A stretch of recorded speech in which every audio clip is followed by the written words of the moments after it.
सर्व धम्म बंधू भगिनींचे धम्मसंहिता चॅनलमध्ये हार्दिक स्वागत। सर्वांना आषाढ पौर्णिमा, धम्मचक्र प्रवर्तन दिन आणि वर्षावा शुभारंभाच्या हार्दिक शुभेच्छा। आषाढ पौर्णिमा, धम्मचक्र प्रवर्तन दिन, वर्षावा शुभारंभ आणि डॉक्टर बाबासाहेब आंबेडकरांची 1942 साली मजूर मंत्री म्हणून घोषणा अशा 4 ऐतिहासिक घटना एकत्र असल्याचा 2 जुलै 2023चा दिवस आहे। या ऐतिहासिक दिनाचे औचित्य साधून दी धम्मसंहिता ॲक्शन कमिटी ऑफ इंडियाच्या वतीने ॲडव्होकेट दिलीप काकडे यांचे नेतृत्व व मार्गदर्शनाखाली डॉक्टर बाबासाहेब आंबेडकर निर्मित बुद्ध आणि त्यांचा धम्म या ग्रंथाचे प्रबोधन पर्व सुरू करीत आहोत। या प्रबोधन पर्वाची सविस्तर माहिती देण्यासंबंधीचा हा व्हिडिओ आहे। सर्वांनी शेवटपर्यंत हा व्हिडिओ पाहावा, ऐकावा आणि लाईक, शेअर व सबस्क्राईब करावा। तसेच जास्तीत जास्त लोकांना फॉरवर्ड करून या विषयाच्या प्रचार प्रसारासाठी योगदान द्यावे ही विनंती करून आजच्या विषय प्रस्तुतीला प्रारंभ करतो। प्रबोधन पर्वाची रूपरेषा संपूर्ण तुमच्यासमोर मी मांडत आहे। डॉक्टर बाबासाहेब आंबेडकर निर्मित बुद्ध आणि त्यांचा धम्म प्रबोधन पर्व हा जो उपक्रम सुरू करण्याचा संकल्प केलेला आहे त्याची संपूर्ण माहिती देणे हा या व्हिडिओचा विषय आहे। बुद्ध आणि त्यांचा धम्म या ग्रंथाचे महत्त्व बाबासाहेबांच्या शब्दात सांगितले तर ते अधिक समर्पक होईल। बाबासाहेब म्हणतात की मी जेवढे कार्य केले आहे ते सर्व नष्ट होऊन फक्त एकच गोष्ट शिल्लक राहणार असेल तर ती एक गोष्ट कोणती शिल्लक राहावी असे तुम्हाला वाटते? असे जर मला कोणी विचारले तर मी सांगेन की माझ्या जीवनभर मी केलेले सर्व कार्य नष्ट होऊन फक्त एकच गोष्ट शिल्लक राहणार असेल तर ती बुद्ध आणि त्यांचा धम्म हा ग्रंथ शिल्लक राहावा। माझ्या जीवनातील हे सर्वश्रेष्ठ कार्य आहे। कोणत्याही धर्माला एकच धर्मग्रंथ असला पाहिजे या सिद्धांतावर डॉक्टर बाबासाहेब आंबेडकरांनी बुद्ध आणि त्यांचा धम्म हा ग्रंथ निर्माण केला आहे। डॉक्टर बाबासाहेब आंबेडकरांच्या नेतृत्वाखाली 1956 साली लाखो लोकांनी धम्मदीक्षा घेतली। या सर्व बौद्ध अनुयायांसाठी एकच धर्मग्रंथ बाबासाहेबांनी बनविला होता, परंतु हा धर्मग्रंथ त्यांच्या हयातीत प्रकाशित होऊ शकला नाही। 1957 साली तो इंग्रजीत प्रकाशित झाला। त्यावेळी महाराष्ट्रातील धर्मांतरित बौद्ध समाजात शिक्षणाचे प्रमाण अल्प होते, त्यामुळे त्यांना हा इंग्रजी ग्रंथ समजणे कठीण होते। हा ग्रंथ 1961 साली हिंदीत तर 1970 साली मराठीत प्रकाशित झाला। धम्मदीक्षेनंतर 14 वर्षांनी मराठीत ग्रंथ प्रकाशित झाला। तोपर्यंत ग्रंथाविना, धम्म शिकवणीविना बौद्ध म्हणून प्रवास सुरू झालेला होता। संस्था, संघटना निर्माण झाल्या होत्या, परंतु त्यांच्याकडे धर्मग्रंथावर आधारित धम्माची शिकवण व धम्म जीवनशैली याबाबत माहिती पोचली नव्हती। कारण हा ग्रंथ प्रकाशित झाल्यापासून तो समजावून सांगण्याचा, शिकवण्याचा व या ग्रंथावर आधारित सर्वांसाठी बौद्ध आचारसंहिता निर्माण करण्याचा प्रयत्न झालेला नव्हता नाही, हे वास्तव आहे। दुसरी बाब म्हणजे ग्रंथ प्रकाशित झाल्यानंतर त्याकडे दुर्लक्ष झालेले आहे। बुद्ध आणि त्यांचा धम्म या ग्रंथाचे मराठीत धम्म ग्रंथ प्रकाशित झाल्यानंतर त्यावर आधारित बौद्ध जीवनशैली म्हणजेच धम्मसंहिता निर्माण करण्याच्या दृष्टीने संपूर्ण लक्ष केंद्रित करणं आवश्यक होते। या कार्याला प्राथमिकता दिली पाहिजे होती, परंतु असे घडले नाही। धम्मदीक्षेपासून धम्मग्रंथाशिवाय बौद्ध म्हणून जो प्रवास चालू होता तो तसाच चालू राहिला। बौद्ध अनुयायांनी बुद्ध आणि त्यांचा धम्म या ग्रंथाला धर्मग्रंथ म्हणून मान्यता दिलेली आहे, परंतु त्यावर आधारित जीवनशैली निर्माण झालेली नाही, म्हणजेच धम्मशास्त्र निर्माण झालेलं नाही, हे वास्तव आहे। धम्माची आचारसंहिता म्हणजेच धम्मसंहिता निर्माण झाली नाही, त्यामुळे आदर्श बौद्ध समाज स्थापण्याची प्रक्रिया सुरू झाली नाही। 14 ऑक्टोबर 1956 साली आम्ही बौद्ध झालो। बौद्ध संस्था निर्माण झाल्या, विहारे निर्माण झाली, धम्मकार्य सुरू झाले, परंतु धम्मग्रंथाची शिकवण न झाल्यामुळे आणि धम्मग्रंथावर आधारित सर्वांसाठी एकच धम्मसंहिता, पर्सनल लॉ व विहार कायदा निर्माण झाला नाही। परिणामी सोयीनुसार हिंदू व सोयीनुसार बौद्ध असे वागायला सुरुवात झाली होती। धार्मिक संस्कार विधीमध्ये विसंगती निर्माण होत होती। 2 धर्मांचे पालन होऊ लागले होते। धर्मांतरापूर्वीची संस्कृती, सण, उत्सव, समारंभाचे पालन सुरू होते। ज्याला जसे वाटेल त्याने तसे करावे असा पूर्णपणे स्वैराचार सुरू झाला होता। ही परिस्थिती आजसुद्धा तशीच चालू आहे। एकसंघ समाजव्यवस्थेऐवजी समूहांची म्हणजेच गटातटांची समाजव्यवस्था निर्माण झालेली आहे। सामाजिक, धार्मिक व राजकीय क्षेत्रात गटातटांचाच आज प्रभाव व व्यवस्था निर्माण झालेली आहे। प्रत्येक गटाचे आदर्श स्वतंत्र निर्माण झालेले आहेत. स्वतंत्र बुद्धिस्ट पर्सनल लॉ व विहार कायदा नसल्यामुळे धर्मांतरित बौद्ध हे धर्माने बौद्ध व कायद्याने आज हिंदू आहेत. कायद्याने बौद्ध धम्म हा हिंदू धर्माचा पोटभाग झालेला आहे. वेळेवर धम्मग्रंथ उपलब्ध न होणे आणि धम्मग्रंथ उपलब्ध झाल्यानंतरही त्याकडे दुर्लक्ष करणे हे कारण समाजाच्या विदारक वास्तवाचे आहे असे आम्हाला वाटते. आणि म्हणून आम्ही हे प्रबोधन सुरू करत आहोत. या प्रबोधन पर्व संकल्पना याची माहिती अशी की धम्माची शिकवण निरंतर झाली पाहिजे. याबाबत डॉक्टर बाबासाहेब आंबेडकर बुद्ध की कार्ल मार्क्स या विषयावर बौद्ध राष्ट्रांसमोर केलेल्या भाषणात म्हणतात की धम्मात जर समाजात नवजागृती करण्याची नैतिक शक्ती असेल तर धम्माची विचारसरणी तुम्ही सतत लोकांच्या कर्णपटलावर आदळत ठेवली पाहिजे. धम्म तत्वज्ञान लोकांच्या कानात सतत ओतत राहिलं पाहिजे. शाळेत मुलाला किती वर्षे घालवावी लागतात? तुम्ही मुलाला केवळ 1 दिवसा शाळेत पाठवित नाही, त्यानंतर त्याला घरी ठेवून त्या मुलाने सारे शिक्षण ग्रहण करावे, सारे ज्ञान प्राप्त करून घ्यावे अशी तुम्ही अपेक्षा करीत नाही. मुलगा दररोज शाळेत गेला, 5 तास तेथे तो बसला व सतत त्याने अभ्यास केला तरच तो थोडेफार ज्ञान मिळवू शकतो, थोडीफार विद्या हस्तगत करू शकतो. आजचे भिक्खू एकही दिवस लोकांना विहारात बोलवत नाहीत किंवा एखाद्या विषयाचे शिक्षण देत नाहीत किंवा धर्मोपदेशही करीत नाहीत. माझ्या तरी पाहण्यात अशी गोष्ट नाही. संडे स्कूल संकल्पनेबाबत 24 नोव्हेंबर 1956 रोजी भिक्खू आणि उपासकासमोर सारनाथ येथे केलेल्या भाषणात बाबासाहेब म्हणतात की नवीन झालेल्या बौद्धांचे आद्य कर्तव्य आहे की त्यांनी दर रविवारी नियमितरित्या बुद्ध विहारात गेले पाहिजे. असे झाले नाही तर नवीन बौद्धांना धर्माचा परिचयच होणार नाही. यासाठी ठिकठिकाणी बुद्ध विहारे निर्माण झाली पाहिजेत आणि विहारात सभा घेण्यासाठी मुबलक जागा असली पाहिजे. धर्मशिकवणीबद्दल इतर धर्मांचा तौलनिक अभ्यास केला असता प्रत्येक धर्माचे लोक आठवड्यातून एकदा त्यांच्या प्रार्थनास्थळावर जाऊन धर्मोपदेश ग्रहण करतात. प्रत्येक धर्माचे धर्मगुरू आपला धर्मग्रंथ सातत्याने अनुयायांना शिकवतात. बौद्धांमध्ये 1957 सालापर्यंत एक ग्रंथच नव्हता. ती उणीव बाबासाहेबांनी भरून काढली आहे. बाबासाहेबांनी बौद्धांसाठी एक अधिकृत धर्मग्रंथ बुद्ध आणि त्यांचा धम्म या नावाचा बनविला आहे. इतर प्रत्येक धर्म आपल्या धर्मग्रंथाद्वारे धर्माची शिकवण अनुयायांना देतात. तशाच प्रकारे बौद्ध अनुयायांना बुद्ध आणि त्यांचा धम्म या ग्रंथाद्वारे बौद्ध धम्माची शिकवण दिली पाहिजे. बौद्ध धम्माला एकच धम्मग्रंथ नाही हे धम्माच्या रासाचे कारण सांगून बाबासाहेबांनी लोकाग्रहास्तव हा ग्रंथ आपल्या आयुष्यातील बहुमूल्य अनेक वर्ष खर्च घालून निर्माण केला आहे. या ग्रंथाद्वारे लोकांना बौद्ध धम्म शिकवायचा ही बाबासाहेबांची संकल्पना आहे. ती संकल्पना फलद्रूप करण्यासाठी हा उपक्रम आम्ही सुरू करीत आहोत. बाबासाहेब याबाबत ख्रिश्चन चर्चमध्ये बायबल कसे शिकवले जाते त्याचा संदर्भ देऊन म्हणतात की तुम्ही ख्रिश्चनांच्या चर्चमध्ये जाऊन बघा. तेथे काय होते? तेथे प्रत्येक आठवड्याला लोक एकत्र जमतात. तेथे ते प्रार्थना करतात.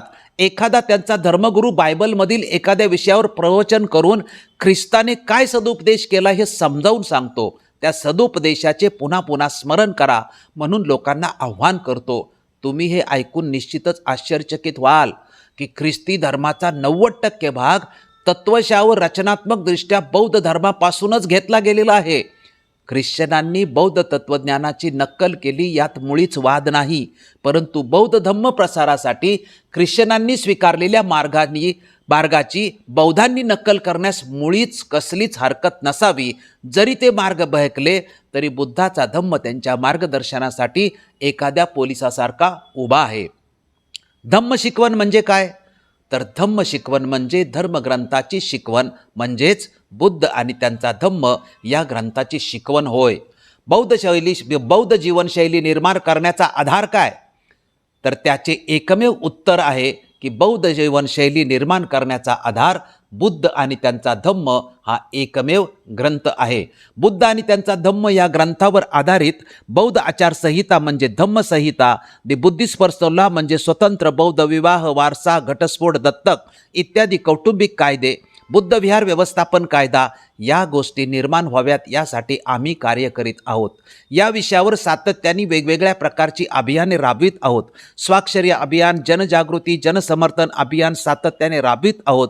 तसेच धर्मांतरित बौद्धांनी जनगणनेत काय नोंद करावी यावर मार्गदर्शन करीत आहोत।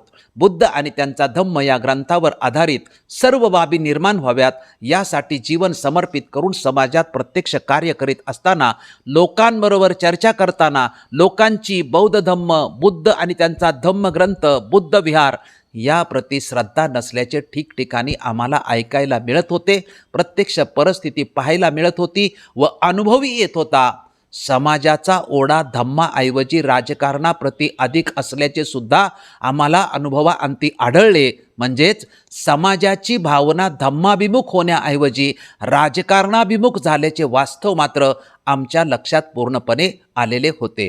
बुद्ध आणि त्यांचा धम्म या ग्रंथावर आधारित विषय समाज व शासनाला मान्य असून सुद्धा एकही विषय पूर्णत्वाला बौद्धांचा जात नाही याचे स्पष्टीकरण असे की आम्ही ज्या विषयावर काम करीत आहोत ते विषय शासनाला मान्य आहेत आणि समाजालाही मान्य आहेत। समाजात जनजागृती अभियान, स्वाक्षरी मोहीम याला सकारात्मक प्रतिसाद मिळाला आहे। असे असले तरी हे विषय पूर्ण का होत नाहीत? सरकार हो म्हणते परंतु करीत नाहीत, समाज झाले पाहिजे म्हणतो परंतु त्यासाठी उठाव अथवा संघर्ष करायला तयार होत नाही। या दोन्हीही गोष्टी नकारात्मक का होतात याचा अभ्यास केल्यास आम्हाला असे वाटले की बौद्ध अनुयायांची बुद्ध धम्माप्रती, त्याच्या धम्मग्रंथाप्रती आणि बुद्ध विहारांप्रती श्रद्धाच निर्माण झालेली आढळत नाही। त्यामुळे तो बौद्ध धम्माच्या अनुषंगाने निर्माण झालेल्या प्रश्नांकडे गंभीरतेने लक्षच देत नाही। हीच मूळ आणि मुख्य समस्या असल्याचे आमच्या लक्षात आले। मग यावर उपाय काय? तर बौद्ध अनुयायांची बुद्ध आणि त्यांचा धम्म या ग्रंथाप्रती श्रद्धा निर्माण करणे, बौद्ध धम्माप्रती श्रद्धा निर्माण करणे, विहारांप्रती श्रद्धा निर्माण करणे, असे झाले तरच आपले विषय यशस्वी होण्यासाठी मदत होईल। पुन्हा प्रश्न निर्माण होतो की ही श्रद्धा निर्माण करण्याचा मार्ग अथवा उपाय कोणता? आम्हाला असे वाटते की बौद्ध धम्माप्रती, बुद्ध विहारांप्रती श्रद्धा निर्माण करण्याचा एकमेव उपाय म्हणजे बुद्ध आणि त्यांचा धम्म या ग्रंथाचे सातत्याने प्रभावी प्रबोधन करणे हे होय। हे प्रबोधन झाले तर समाज धम्माभिमुख होईल आणि धम्माभिमुख झालेला समाज धम्मसंहिता, कौटुंबिक कायदे, व्यवहार व्यवस्थापन कायदा करण्याच्या संघर्षाच्या पाठीशी ठामपणे उभा राहील। धम्मसंहिता निर्माण करून समाज एकसंघ होईल। कौटुंबिक कायदे, विहार व्यवस्थापन कायदा, जनगणनेतील नोंदणी या विषयावर समाजातून उठाव होईल। त्यावेळी सरकार खडबडून जागे होऊन विषय पूर्णत्वाला घेऊन जाईल। असे घडले तरच बौद्ध म्हणून अस्तित्व निर्माण होईल। या संकल्पनेतूनच हा विषय सुरू करण्याचा विचार केलेला आहे। या संकल्पनेची समाजातील विविध सामाजिक, धार्मिक संस्था, कार्यकर्ते, मान्यवर यांच्याबरोबर चर्चा केल्यानंतर आम्ही या योजनेला वैचारिक समर्थन आमच्या मिळालेले आहे। सकारात्मक समर्थनामुळे आम्हाला हे कार्य करण्यासाठी उत्साह निर्माण झाला आणि प्रात्यक्षिक करण्याचा आम्ही निर्णय घेतलेला आहे। ज्या धर्मग्रंथावर आधारित विषय करायचे आहेत त्या धर्मग्रंथाचे प्रभावी प्रबोधन होणं हे अत्यंत आवश्यक आहे। या संकल्पनेतून हा विषय साकारलेला आहे। बुद्ध आणि त्यांचा धम्म प्रबोधन पर्व ही योजना अचानक ठरवलेली नाही। ॲडव्होकेट दिलीप काकडेद्वारा अनेक वर्षाच्या विचाराअंती अनेक मान्यवरांच्या बरोबर वारंवार चर्चा करून ही संकल्पना विकसित केली आहे। प्रबोधन पर्वाच्या प्रात्यक्षिकाचा निर्णय कोणाही एकट्या व्यक्तीचा नसून यामध्ये अनेक मान्यवर व्यक्तिमत्व, सामाजिक, धार्मिक व राजकीय संस्थांचा सहभाग व सहकार्य आहे। महाराष्ट्र राज्यातील अनेक मान्यवर व संस्थांना विश्वासात घेऊन हा निर्णय घेतलेला आहे। या प्रबोधन पर्वाचे स्वरूप कसे आहे याबद्दल आम्ही काही नियम बनवलेत। त्यातील सर्वसाधारण नियम असे आहेत की डॉक्टर बाबासाहेब आंबेडकर निर्मित दी बुद्ध अँड हिज धम्म या ग्रंथाचे प्रबोधन पर्व कार्यक्रम सुरू कसे असेल याबाबतची माहिती पुढील प्रमाणे आहे। आठवड्यातून एकदा प्रत्येक विभागात संध्याकाळी प्रबोधन कार्यक्रम आयोजित केला जाईल। बुद्ध आणि त्यांचा धम्म ग्रंथासंबंधित अभ्यासक्रम तयार केलेला आहे। अभ्यासक्रमानुसार प्रत्येक आठवड्याला विषय शिकवले जातील। प्रबोधनाचे काम ॲडव्होकेट दिलीप काकडे करतील। अभ्यासक्रमातील विषयानुसार पुस्तके तयार केली जातील। प्रत्येक कार्यक्रमाचा व्हिडिओ तयार करून तो धम्मसंहिता चॅनलवर अपलोड केला जाईल। प्रत्येक भागाच्या वेळी आलेल्या प्रमुख पाहुण्यांच्या प्रतिक्रिया घेतल्या जातील व त्या यूट्यूब चॅनलवर अपलोड केल्या जातील। प्रचारक व प्रशिक्षक तयार करण्यासाठी स्वतंत्र शिबिर आयोजित केले जाईल। यासाठी प्रशिक्षणाचा स्वतंत्र अभ्यासक्रम तयार केलेला आहे। ज्यांना या विषयाचे प्रशिक्षक बनायची इच्छा असेल त्यांच्यासाठी प्रशिक्षण वर्ग आयोजित केले जातील।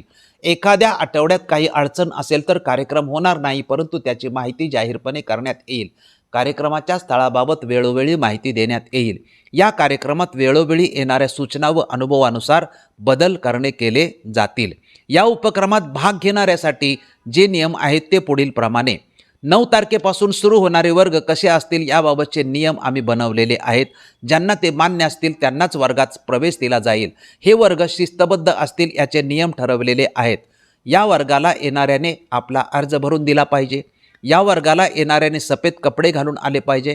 तसेच सफेद कपड्यात न येणाऱ्यांना प्रवेश दिला जाणार नाही। अभावात्मक म्हणून सफेद कपडे नसणाऱ्यांना वर्गापासून दूर बसावे लागेल। रेकॉर्डिंग व शूटिंगमध्ये येणार नाही त्याची काळजी घेतली जाईल। कार्यक्रम वेळ सायंकाळी 7 ते 8:30 अशी ठरवलेली आहे। कार्यक्रम वर्ग सुरू होण्या अगोदर 10 मिनिटे हजर झाले पाहिजे। बरोबर 7 वाजता दरवाजा बंद करण्यात येईल। उशिरा येणाऱ्यांना प्रवेश दिला जाणार नाही। ज्यांना उशीर होणार असेल असे वाटते त्यांनी कार्यक्रमाला येऊच नये। येताना आपल्याबरोबर वही, पेन, पेन्सिल घेऊन येणे। प्रत्येक कार्यक्रमाचे व्हिडिओ रेकॉर्डिंग करून धम्मसंहिता चॅनलवर व्हायरल करावायचे असल्यामुळे नियमामध्ये शिथिलता कोणालाही मिळणार नाही। सलग 3 कार्यक्रम हजर न राहणाऱ्या सदस्यांना या कार्यक्रमाचा भाग राहता येणार नाही। प्रबोधन पर्वाचं उद्दिष्ट काय आहे? अनेक विचारवंत, भिक्खू, विद्वान, बौद्ध अभ्यासक, बौद्ध अनुयायी यांनी या ग्रंथावर लेखन केलेलं आहे। आपापली मतेही मांडलेली आहेत। काहींनी सोशल मीडियावरती संपूर्ण बुद्ध आणि त्यांचा धम्म या ग्रंथाचं वाचन केलेले आहे। ते व्हिडिओ उपलब्ध आहेत। काही भिक्खूंनी या ग्रंथावर प्रवचने केलेली आहेत। ग्रंथाची शिकवण दिलेली आहे व त्यांचे व्हिडिओ तयार करून यूट्यूबवर अपलोड केले आहेत। या ग्रंथाची इंग्रजीत चर्चा एका यूट्यूब चॅनलवर झालेली आहे। याची यादी मोठी आहे। हा ग्रंथ 1957 साली प्रकाशित झाल्यापासून 2023 सालापर्यंत म्हणजे गेल्या 67 वर्षात या ग्रंथाबाबत काय घडले आहे, काय घडत आहे याचा आढावा घेतल्यानंतर असा प्रश्न निर्माण होतो की एवढे जर ग्रंथावर कार्य झाले असेल अथवा होत असेल तर पुन्हा आम्ही नवीन काय करणार आहोत याचे वाचकांना स्पष्टीकरण केले पाहिजे। इतरांचा उद्देश आणि आमचा उद्देश वेगळा आहे का याचे स्पष्टीकरण सुद्धा करणं आवश्यक आहे। ते स्पष्टीकरण असे की इतरांप्रमाणे ग्रंथाचा फक्त प्रचार प्रसार करून बौद्ध धम्माप्रती आणि या ग्रंथाप्रती लोकांची श्रद्धा निर्माण करण्याचा उद्देश तर आमचा आहेच, परंतु याच्याही पलीकडे आमचा वेगळा उद्देश आहे आणि तो म्हणजे बुद्ध आणि त्यांचा धम्म या ग्रंथाचा प्रचार प्रसार करून त्यावर आधारित बौद्धांची आचारसंहिता म्हणजे धम्मसंहिता, दी बुद्धिस्ट पर्सनल लॉ म्हणजेच बौद्धांचे स्वतंत्र विवाह, वारसाहक्क, घटस्फोट, दत्तक इत्यादी कौटुंबिक कायदे, बौद्धांच्या जन्मापासून मृत्यूपर्यंतच्या सर्व जीवनशैलीचे संचलन करण्यासाठी बुद्ध विहार व्यवस्थापन कायदा, धर्माने बौद्ध व कायद्याने हिंदू ऐवजी धर्माने व कायद्याने बौद्ध होणे हे प्रमुख उद्दिष्ट या ग्रंथाच्या अभ्यासातून यशस्वी करावयाचे आहे। समाज धम्माभिमुख होण्याऐवजी राजकारणाभिमुख होऊन सर्व प्रश्नांची उत्तरे राजकारणात शोधतोय। आमचा उद्देश आहे की समाजाने राजकारणाभिमुख होण्याऐवजी धम्माभिमुख होऊन एकसंघ समाजाच्या माध्यमातून समाजाचे प्रश्न सोडवावेत। बौद्धांनी जनगणनेत काय लिहावे हा संभ्रम 1961 सालापासून समाजात निर्माण झालेला आहे। दिवसेंदिवस या संभ्रमात वाढ होत आहे। हा बौद्धांचा मूलभूत प्रश्न आहे। बुद्ध आणि त्यांचा धम्म या ग्रंथाच्या अभ्यासाच्या आधारे या प्रश्नांचा निर्णय करण्याचा उद्देश आहे। बुद्ध आणि त्यांचा धम्म या ग्रंथाची शिकवण घराघरात व प्रत्येक बौद्ध व्यक्तीपर्यंत पोहोचवून त्यांची या ग्रंथाप्रती आणि बौद्ध धम्माप्रती श्रद्धा निर्माण करणे। कोणत्याही धर्माला एकच धर्मग्रंथ असला पाहिजे या सिद्धांतावर डॉक्टर बाबासाहेब आंबेडकरांनी हा ग्रंथ निर्माण केला आहे हे समजावून सांगणे। बुद्ध आणि त्यांचा धम्म हा ग्रंथ हे माझ्या जीवनातील सर्वश्रेष्ठ कार्य आहे असे बाबासाहेबांनी जाहीर केले होते, त्याचा प्रचार आणि प्रसार करणे। डॉक्टर बाबासाहेब आंबेडकरांच्या जीवनाचा व चळवळीचा प्रवास बुद्धत्वाकडून बुद्धत्वाकडे गेला आहे हे पटवून देणे। डॉक्टर बाबासाहेब आंबेडकरांची संपूर्ण चळवळ व संघर्षमय जीवनाचा पाया बौद्ध धम्माच्या तत्त्वज्ञानावर उभारलेला आहे हे समजावून सांगणे. बाबासाहेबांचे संपूर्ण जीवन हे बुद्धत्वाभोवतीच फिरलेले आहे हे समजावून सांगणे. माझा गुरु बुद्ध, त्याच्या एवढा शहाणा या जगात दुसरा कोणीही झाला नाही असे बाबासाहेबांनी जाहीर केले होते. त्याचा प्रचार आणि प्रसार करणे. बौद्धांच्या अधिकृत धम्मग्रंथाचे श्रेष्ठत्व व महत्त्व पटवून देणे. बुद्ध आणि त्यांचा धम्म या ग्रंथावर आदर्श बौद्ध समाज निर्माण करणे. या ग्रंथावर आधारित धम्मसंहिता, पर्सनल लॉ, बुद्ध विहार व्यवस्थापन कायदा, आदर्श बौद्ध समाज निर्माण करण्याशिवाय बौद्ध म्हणवून घेणाऱ्यासमोर दुसरा कोणताही पर्याय नाही हे पटवून देणे हे या उपक्रमाचे आमचे प्रमुख उद्दिष्ट आहेत. आता प्रबोधन पर्वाचा अभ्यासक्रमाची माहिती तुमच्यासमोर ठेवतो. एकाएकी अचानक डोक्यात विचार आला म्हणून आम्ही हा विषय सुरू करीत आहोत व फक्त प्रसिद्धी घेत आहोत असे अजिबात नाही. अनेक वर्षे या योजनेवर आम्ही विचार करीत होतो. विचाराअंती या संपूर्ण योजनेचा आराखडा तयार केला आहे. प्रबोधन पर्वात नेमके काय शिकवले जाईल याचा अभ्यासक्रम म्हणजे सिलेबस तयार केलेला आहे. हा अभ्यासक्रम सुरुवातीला आम्ही ठरवलेला आहे, परंतु प्रात्यक्षिक करताना परिस्थिती, प्रतिसाद, सूचना आणि अनुभव यातून भविष्यात अभ्यासक्रम बदल करावा लागला तर तो करण्यात येईल. याबाबत सर्व धम्मबंधू भगिनी आपल्या सूचना देऊ शकतात. सर्वांच्या सूचनांचं स्वागत होईल आणि योग्य त्या सूचनांची अंमलबजावणीही होईल. अभ्यासक्रमाची माहिती घेऊया.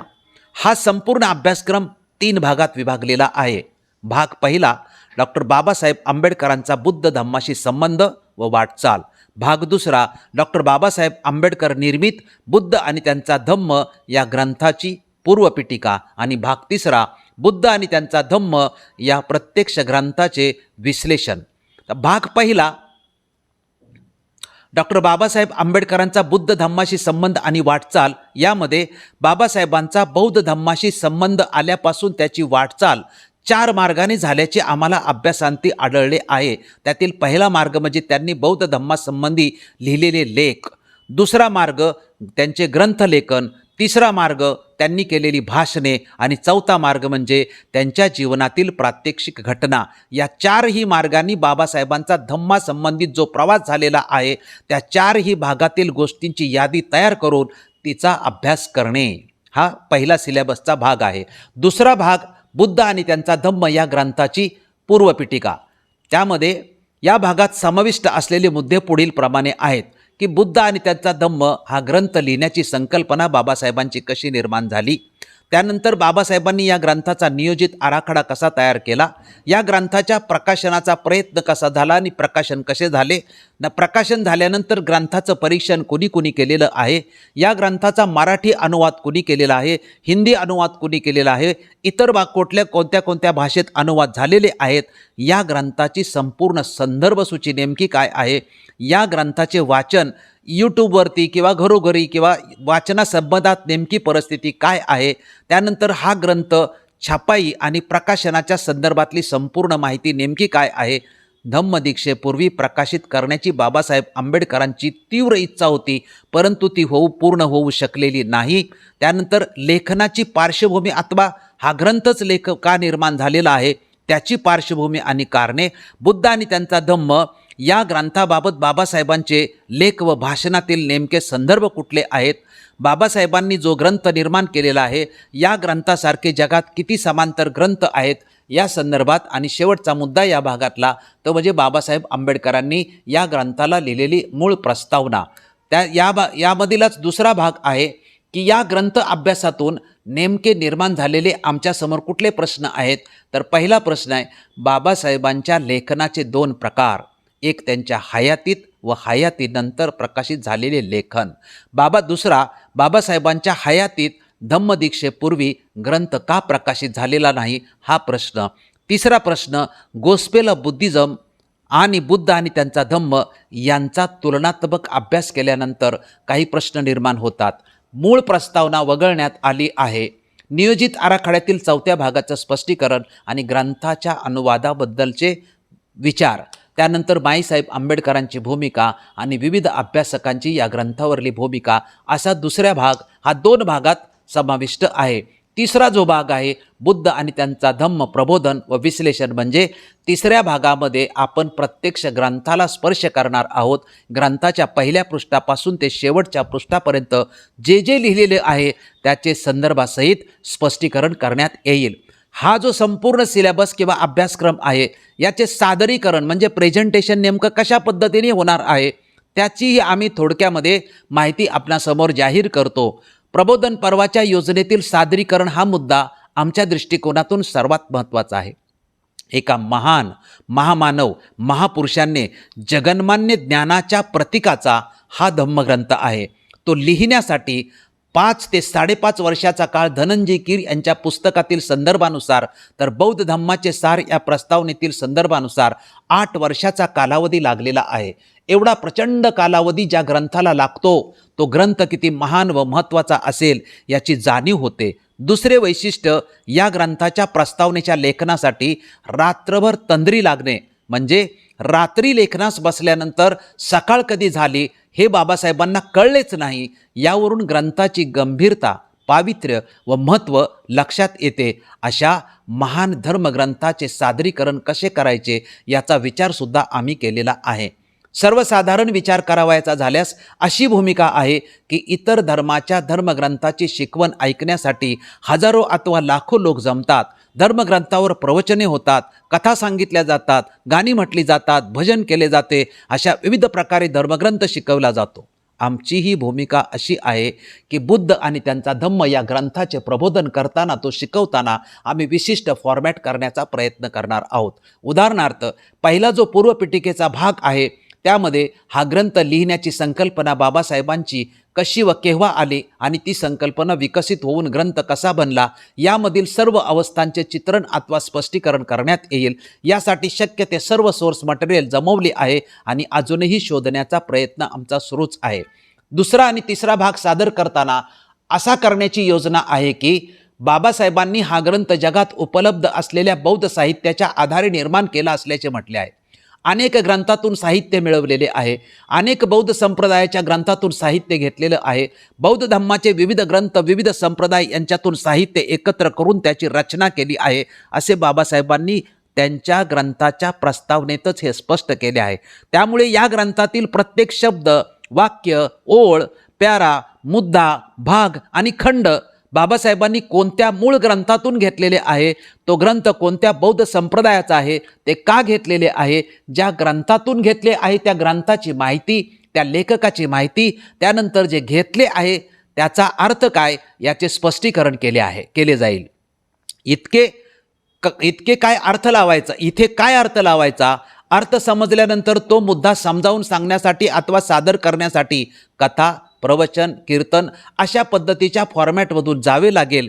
विविध धर्मातील उदाहरणे, व्यावहारिक उदाहरणे देऊन संदर्भासहित स्पष्टीकरण केले जाईल. सामान्यातील सामान्य व्यक्तीला विषय अगदी हसत खेळत सहज समजला पाहिजे अशी भाषा, रूपके, उदाहरणे, गाणी, भजने, शेरशायरी, कविता यांचा योग्य असा उपयोग ठिकठिकाणी करावा लागेल. लोकांना प्रबोधनाच्या कार्यक्रमाची ओढ लागली पाहिजे, आकर्षण झाले पाहिजे, प्रबोधनाच्या कार्यक्रमाशिवाय करमले नाही पाहिजे, असा परिणाम समाजात झाला पाहिजे. बौद्ध साहित्यातील हिनयान, महायान, सर्वस्तिवाद इत्यादी संप्रदायाच्या ग्रंथातून बाबासाहेबांनी हा ग्रंथ निर्माण केला आहे. तसेच ज्याला अनधिकृत बौद्ध साहित्य म्हटलेले आहे, उदाहरणार्थ अश्वघोषाचे बुद्धचरितम, तसेच ललित विस्तार हे ग्रंथ आहेत. या सर्व बाबींचा विचार करूनच सादरीकरणाचा ढाचा तयार केला जाईल किंवा केला आहे. त्या ढाच्याप्रमाणेच ग्रंथाचे पूर्ण सादरीकरण करण्यात येईल. या ग्रंथाचे काही अभ्यासकांनी काव्यात रूपांतर केले आहे, त्याचा ग्रंथ समजावून सांगण्यासाठी आम्ही उपयोग करणार आहोत. सादरीकरणातून लोकांच्या आचरणात फरक पडला पाहिजे असे प्रभावी सादरीकरण करण्याचा प्रयत्न केला पाहिजे आणि आम्ही तो तसा करणार आहे.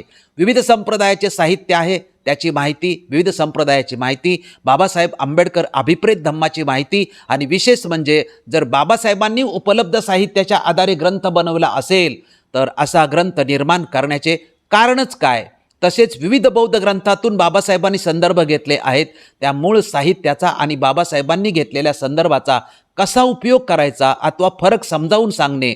जगात प्रभावी सादरीकरण महत्त्वाचे असते.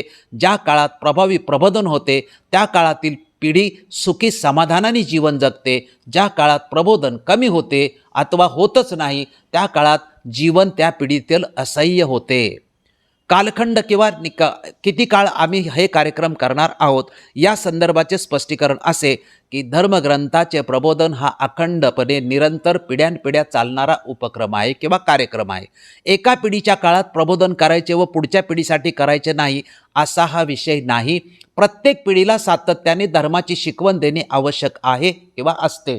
नीतिवान समाज घडवण्यासाठी बुद्ध आणि त्यांचा धम्म या ग्रंथाच्या प्रबोधनाची प्रत्येक पिढीत आवश्यकता आहे. हे लक्षात घेऊन आम्ही जाहीर करतो की बुद्ध आणि त्यांचा धम्म प्रबोधन पर्व हे जोपर्यंत श्वास चालू राहील तोपर्यंत हे कार्य निरंतर करू असे समस्त जनासमोर जाहीर करीत आहोत. हा प्रबोधनाचा आरंभ बिंदू आहे. त्यामुळे हा विशिष्ट कालावधीचा कार्यक्रम नाही. इथून पुढे आयुष्याच्या शेवटच्या श्वासापर्यंत शक्य होईल तसे प्रबोधन पर्व सुरू राहील. आमच्या नंतरच्या पिढीने हे कार्य करावे अशा प्रकारचे कार्यकर्ते तयार करण्याचा आमच्याकडून प्रयत्न केला जाईल. आता महत्त्वाचा भाग आहे की या प्रबोधन पर्वाचे नेतृत्व व मार्गदर्शन मी ॲडव्होकेट दिलीप काकडे स्वतः करणार आहे. माझ्याबद्दल माहिती समस्त जनास असणं अतिशय महत्त्वाचं आहे. म्हणून या प्रबोधन पर्वाचं नेतृत्व मार्गदर्शन मी स्वतः ॲडव्होकेट दिलीप करणार आहे. माझी प्रबोधन व नेतृत्व करण्याची पात्रता आहे का? मी हे प्रबोधन पर्व सुरू करू शकतो का? विशेषतः धार्मिक विषयावर प्रबोधन करू शकतो का? विशेष म्हणजे द बुद्ध अँड हिज धम्म या महान धम्मग्रंथाचे प्रबोधन करू शकतो का? प्रथम याची माहिती अथवा स्पष्टीकरण सर्वांसमोर असणं अतिशय आवश्यक आहे असं मला तरी वाटतं. म्हणून ती माहिती मी सादर थोडक्यात करतोय. माझे शिक्षण BCom, LLB, LLM आणि MBA डिप्लोमा एवढं झालेलं आहे. माझं संपूर्ण शिक्षण मुंबई विद्यापीठातून झालेलं आहे. नेतृत्व म्हणून मला जो काही अनुभव आहे तो असा आहे की मी युनियन लीडर म्हणून राष्ट्रीयकृत बँकेत कार्य केलं आहे. बँकिंग क्षेत्रातील अनुसूचित जाती जमातीच्या संघटनांचे नेतृत्व केले आहे. तसेच पब्लिक सेक्टरमधील अनुसूचित जाती जमाती संघटनांचा फोरम करून काही वर्ष कार्य केलं आहे. फुले आंबेडकर विचार प्रबोधिनी स्थापन करून नवी मुंबईत प्रबोधनाचं कार्य केलं आहे. दी Buddhist personal action committee of इंडियाचा राष्ट्रीय मुख्य समन्वयक, दी धम्मसंहिता ॲक्शन कमिटी ऑफ इंडियाचा राष्ट्रीय मुख्य समन्वयक या संस्था संघटनांचे नेतृत्व करण्याचा मला अनुभव आहे. विविध संस्थांचे नेतृत्व करताना भाषण करण्याचा अनुभव आपोआपच येतो. मी फोर्ट मुंबई येथील सिद्धार्थ लॉ कॉलेज व कॉमर्स कॉलेजवर लेक्चररचे काम केले आहे. भारत सरकार श्रम मंत्रालय कामगार प्रशिक्षण केंद्र कुर्ला मुंबई येथे नॅशनल युनियन लीडर व प्रशासनिक अधिकाऱ्यांना प्रशिक्षण देण्याचे काम केले आहे. भारतातील बहुतांशी अग्रगण्य कॉर्पोरेट सेक्टरमध्ये कामगार व अधिकारी यांच्यासाठी प्रशिक्षणाचे कार्य केले आहे. दी बुद्धिस्ट पर्सनला बुद्धविहार व्यवस्थापन कायदा व संविधान या विषयावर जनजागृती अभियान राबवलेली आहेत. 10 विविध साहित्य संमेलनाचं आणि त्यातही संविधान साहित्य संमेलनाचं अध्यक्षपद मी भूषवलेलं आहे. विविध विषयावर शेकडो व्याख्यानं दिलेली आहेत. कामगार चळवळ, कामगार कायदे, संविधान, LPG, आरक्षण, बुद्ध धम्म, आंबेडकरी चळवळ, रिपब्लिकन चळवळ, पर्सनल लॉ, बुद्धविहार व्यवस्थापन कायदा या विषयावर पुस्तके लिहिली आहेत. मी अधिकृतपणे प्रशिक्षक, प्राध्यापक, व्याख्याता, लेखक, युनियन लीडर, साहित्यिक, विचारवंत म्हणून मान्यता मिळवलेली आहे. हे झालं सर्वसाधारण पात्रतेचे निकष. आता माझी धार्मिक विषयावर प्रबोधन करण्याची पात्रता आहे का हे स्पष्ट झालं पाहिजे. त्याचं स्पष्टीकरण मी असं देतो की धार्मिक विषय व त्यातही बुद्ध आणि त्यांचा धम्म या ग्रंथाचे प्रबोधन करण्यासाठीची माझी पात्रता आहे का याचेही स्पष्टीकरण दिले पाहिजे. माझी या ग्रंथाची प्रबोधन करण्याची पात्रता आहे असं मला तरी वाटतं. मी असा दावा करत नाही की मी या कार्याला परिपूर्ण पात्र आहे. मी सामान्य उपासक आहे. कौटुंबिक जीवन जगत आलो आहे व आजही जगत आहे आणि जगत राहणार अशी आज तरी मानसिकता आहे. माझे बौद्ध धम्माच्या तत्त्वज्ञानाप्रमाणे जीवनचरित्र आहे का असे सांगायचे झाल्यास उपासक असल्यामुळे 100% असू शकत नाही याची जाणीव मला पूर्णपणे आहे. बुद्ध आणि त्यांचा धम्म या ग्रंथावर आधारितच धम्मसंहिता व बौद्धांसाठी कायदे झाले पाहिजेत ही माझी सुरुवातीपासूनची ठाम भूमिका आहे. जेव्हा मी माझ्या समाजाबद्दल चळवळीबद्दल विचार करायला लागलो तेव्हापासून बुद्ध आणि त्यांचा धम्म हा ग्रंथ माझ्या आशा आकांक्षेचा आदर्श नमुना आहे. मी जेवढे धम्मकार्य केले आहे, मी जेवढी धार्मिक भाषणे केली आहेत ती सर्व या ग्रंथाच्या आधारेच केली आहेत. मी त्रिपिटक साहित्य आणि बौद्ध साहित्य यांचे शिक्षण अथवा प्रशिक्षण हे प्रसिद्ध बौद्ध साहित्यिक स्मृतिशेष क्रूरा ननवरे यांच्याकडून 3 ते 4 वर्ष घेतलेलं आहे. बाबासाहेब आंबेडकरांच्या बरोबर ज्यांनी कार्य केलं, बाबासाहेबांच्या जनता या पाक्षिकाचे संपादक आप्पासाहेब रणपिसे यांच्याकडून मी बौद्ध साहित्याची माहिती समजून घेतलेली आहे. त्यांच्याकडून मला डॉक्टर बाबासाहेब आंबेडकरांचं साहित्य आणि बौद्ध साहित्याचं मार्गदर्शन मिळालेलं आहे. याबद्दल मी स्वतःला भाग्यवान समजतो. भारतात 2 भिक्खू संघ आहेत. त्या दोन्ही संघातील भिक्खू संघाबरोबर वारंवार मला चर्चा करण्याची संधी मिळाली आहे. मार्गदर्शनही या दोन्ही भिक्खू संघाचं मी घेतलेलं आहे. अखिल भारतीय भिक्खू महासंघाचे राष्ट्रीय अध्यक्ष आदरणीय आनंद महास्तवीर यांच्याबरोबर तर अनेक वेळा खूप चर्चा केलेल्या आहेत. या संघाद्वारे बुद्धगयेच्या विषयासाठी मुंबई ते महाड अशी भिक्खूंची पायी पदयात्रा आयोजित केली होती. या पदयात्रेमध्ये 10 दिवस मी सामील होतो. आनंद बंतेजींनी मला दररोज संध्याकाळी होणाऱ्या सभेसाठी प्रमुख वक्ता बनवले होते. त्यात 10 दिवसात भिक्खूंबरोबर खूप चर्चा करण्याची मला संधी मिळाली होती. 2000 ते 2002 या साली आदरणीय मीराताई आंबेडकर यांच्याबरोबर संविधान प्रबोधनाचे अभियान मी राबवले आहे. समाजात प्रबोधनाचे काम मी निरंतरपणे सातत्याने करीतच आलो आहे. मी 52 पुस्तके लिहिली आहेत. त्यातील अर्धी धम्मावर आहेत. विशेष म्हणजे बुद्ध ते आंबेडकर या नावाने 600 पृष्ठाचा संशोधनात्मक ग्रंथ मी लिहिलेला आहे. त्यामध्ये बुद्धापासून बाबासाहेबापर्यंतच्या धम्माचा आढावा घेतलेला आहे. हा ग्रंथ भारतातील 2 भिक्खू संघांनी मिळून त्यांनीच प्रकाशित केला आहे. मी बुद्ध आणि त्यांचा धम्म या ग्रंथावर सुद्धा 2 पुस्तकं लिहिलेली आहेत.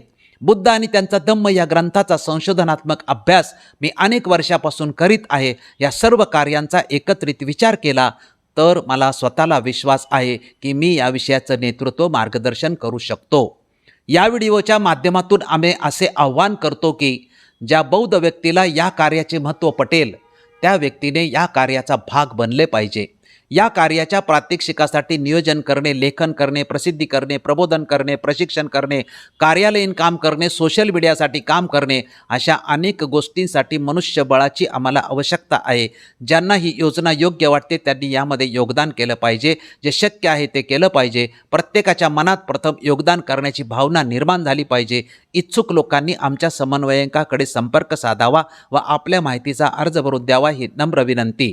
बुद्ध आणि त्यांचा धम्म या ग्रंथातील संस्कृतीचे, जीवनशैलीचे, शाक्य संघाचे, उपासक संघाचे, तत्त्वज्ञानाचे आपण सर्वजण बौद्ध अनुयायी वारसदार आहोत हा सिद्धांत मनामध्ये निश्चित केला पाहिजे. सिंधू संस्कृती बौद्धकालीन संस्कृती म्हणजेच मूळ निवासी संकल्पना व संस्कृतीचे आपण सर्वजण वारसदार आहोत. हा वारसा बुद्ध आणि त्यांचा धम्म या ग्रंथाच्या माध्यमातून आपणापर्यंत पोहोचत आहे. ही बाब गंभीरपणे आपण लक्षात घेतली पाहिजे.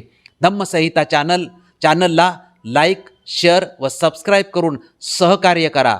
चैत्यभूमी ते दीक्षाभूमी धम्मयात्रेत आपण आपला परिवार, नातेवाईक व मित्रमंडळीसह सहभागी व्हा आणि दर शनिवारच्या प्रबोधन पर्वाच्या कार्यक्रमाचे सदस्य व्हा.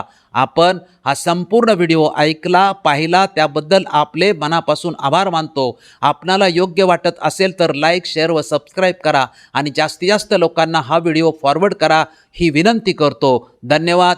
नमो बुद्धाय. जय भीम.